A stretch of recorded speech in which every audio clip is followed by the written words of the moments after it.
Magandang araw pong muli mga boss. Ito pong gagawin ko is kung paano po nyo i-adjust yung handbrake kung sakaling may ganito po kayong sasakyan. Alisin nyo po muna yung gulong. Siyempre, i-jack nyo po yan bago nyo po tanggalin yung gulong. Baka maksidente naman po kayo. Siyempre, dapat po siguraduhin nyo rin yung pagkakalagay nyo ng jack talagang maayos at matibay.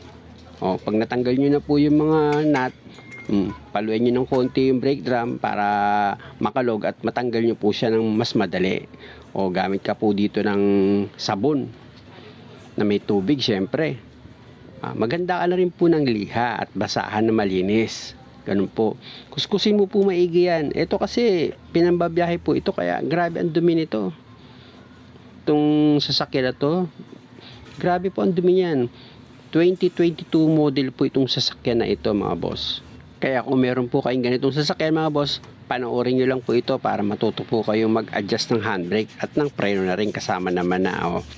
After nyo mabrush yung dumi, gamit ka naman po ngayon ng liha. Lihahin mo po yung lining niya para matanggal mo lang po yung mga tumigas doon, yung kulay itim. Minsan kasi ayun yung pagkuminis po yun. Doon minsan pinanggagalingan kaya mahina po yung kapit ng preno kasi dumudulas na lang siya sa brake drum. Kaya nililiha ko po yan. Ayun po ang reason dyan kaya nililiha ko po yan. Pangalawa, yung mga kumapit na buhangin matanggal na rin para hindi gumagasgas dito sa brake drum. Kaya minsan pansin yung brake drum yung may guhit Buhangin po yung minsan kumakapit sa lining tumutusok. Yun po ang gumuguhit dyan.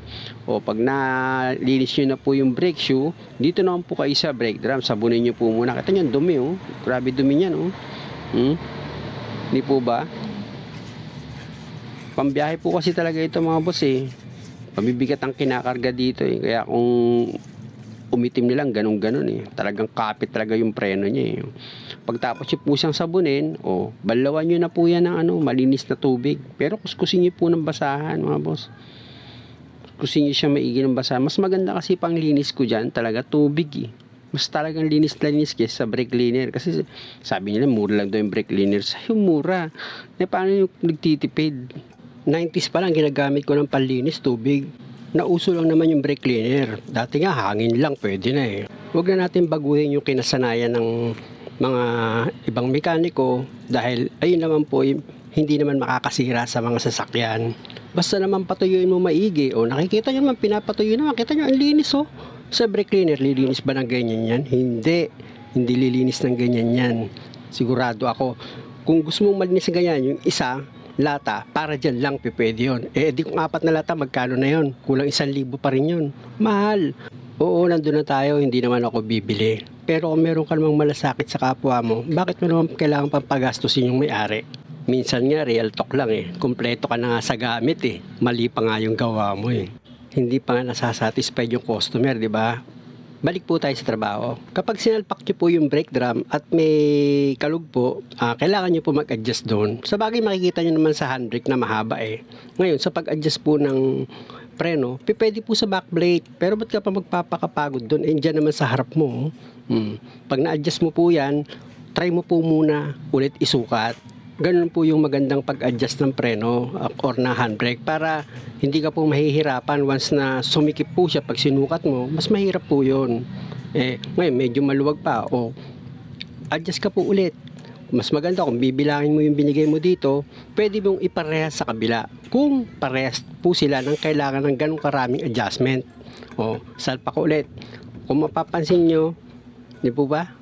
Kailangan pa rin i-adjust. Adjust. Alam nyo ba sinadya ko po itong mag-adjust kayo para alam nyo na pwede palang paulit-ulit yung pag-adjust. Kaya ko po yan sinadya. Kung tutuusin, isa lang pwede na Isang adjustment ko lang pwede na. Kaya lang, paano kayo matututo?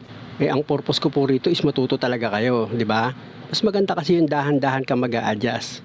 Di ba? Kasi kung sa backplate ka mag-a-adjust tapos nakakabit yung brake drum, may may disadvantage. Kapag sumobra ka sa adjust, di mo mahuhugot to. Mahihirapan ka magbalik. Hindi po yun babagay para sa inyong mga nagpa-practice pa lang sa simula. Unang-una, hindi ko rin pinapractice yung ganung trabaho. Mas gusto ko yung ganyan, na sa harapan po ko nag-a-adjust para nararamdaman ko po yung pihit ko ng brake drum.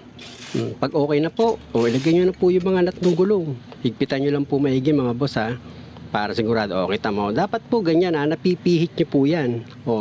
Talagang hindi ka gagamit ng lakas para papihit mo yung gulong. Ganun po. Ngayon dito tayo sa kabila para mas madali nyo pong maintindihan yung video. Luwagan mo po ulit yung mga nut niyan. Sa pagluwag naman po ng mga nut, mga boss, medyo mahirap lang pag nagmamanual kayo. Pero pag meron po kayo yung gamit ko, yung impact wrench na yan na rechargeable, hindi po kayo mahihirapan. Tanggalin nyo po yung gulong pag naluwagan nyo na po siya. Tapos paluin nyo po siya. Ayan, kung mapapansin nyo po, stack up po dyan yung brake drum. Pero hindi ibig sabihin po na stack up po yung preno. Yung brake drum lang po. Maaring kinalawang po yan o napadaan po yan sa baha. Tapos napabayaan nila ng ilang buwan. Kaya kumapit po yung brake drum. Ganun po nangyari dyan. Ngayon, ang diskarte po dyan mga boss, kumuha ka ng number 12 na bolt.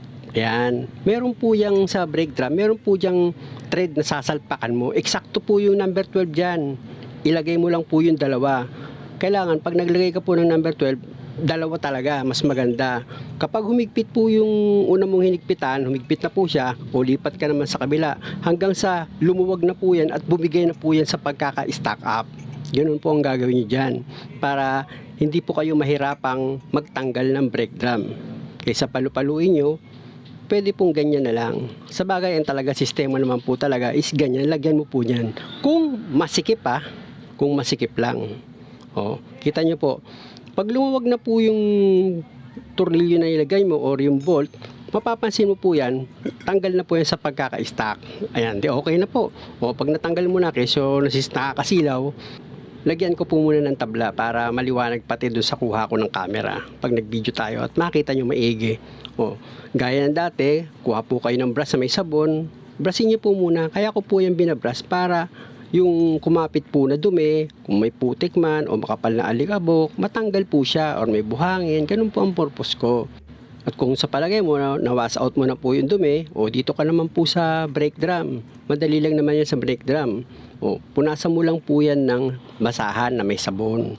Tapos pag okay na po yun, liyahin mo naman po itong brake lining. Liyahin mo po siya para matanggal mo po yung tumigas na yung kulay itim niya sa ibabaw po. Ano po yun ayun po yung sumisipol minsan. Kaya inaalis ko po yun every time na naglilinis ako ng brake. Kahit sa brake pad, ganun po. Tinatanggal ko po yung itim na yun. Minsan kaya humihina ang preno mo dahil din po dun. Kasi umi-slide na po yun. Makintab po kasi yung itim na yun pag umitim siya. Balawan mo na po after mo maliha. Balawan mo siya maigi. Diba? Malinis po siya. Huwag natin sabihin na yung tubig, nakaka-damage. Matagal na pong kalakaran niya na yan po talaga ginagamit. Pangalawa, kung masama yung tubig, bakit pagbaha dumadaan kayo? Hindi po ba? Yung iba nga na pag nabaha, walang pakialam sa sakyan nila, okay naman. Pag nabalawan nyo na po yung brake drum, punasan nyo na po yan ng malinis na basahan. Ayan po. Siyempre, dapat yung malinis na basahan nyo, tuyo siya. Ganun lang mga boss, ang gagawin nyo. Actually, pag pinunasan mo naman ito yung basahan, mahanginan po yan. Pag nahanginan po yan, matutuyo rin yan. Posible naman maalinsangan ng sa atin, hangin, mainit. Sukatin mo po siya ulit. Dito po, kung bumilang ka po doon, halimbawa, bumilang ka ng 10 doon ng ipin, dito po, hindi mo po siya pwedeng apply kung konti lang po ang diferensya niya. Halimbawa, ayan, katulad dito, medyo hindi naman siya ganun kaluwag. Di konti lang ang adjustment mo dyan. Boss, gagamitin mo rin yung isip mo minsan na kung dito medyo masikip siya, hindi mo siya bibigyan ng mas maraming adjustment. Kung 10 ka doon, maaaring dito 5 lang. Ayun po dapat ang gagawin mo. Hindi yung 10 doon, lagyan mo 10 dito. Maninikit yan. Nakita niyo naman.